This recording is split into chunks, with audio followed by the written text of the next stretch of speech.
మెదక్ జిల్లా వెల్దుర్తి మండల కేంద్రంలో గ్యాస్ గోదాంలో తహసీల్దార్ కృష్ణ ప్రత్యేక తనిఖీలు చేపట్టారు.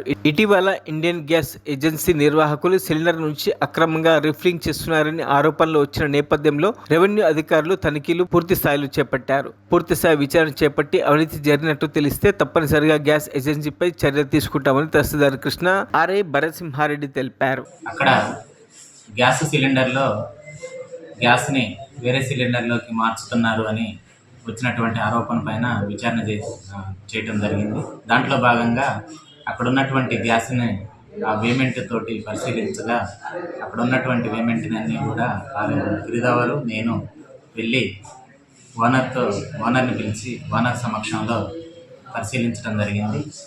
అదేవిధంగా సివిల్ సప్లై అధికారులకు కూడా సమాచారం ఇవ్వడం జరిగింది. దాని మీద డీటెయిల్ ఎంక్వైరీ చేస్తామని చెప్పి సివిల్ సప్లై అధికారులు చెప్పడం జరిగింది. మరిన్ని అప్డేట్స్ కోసం మా ఛానల్ని సబ్స్క్రైబ్ చేయండి.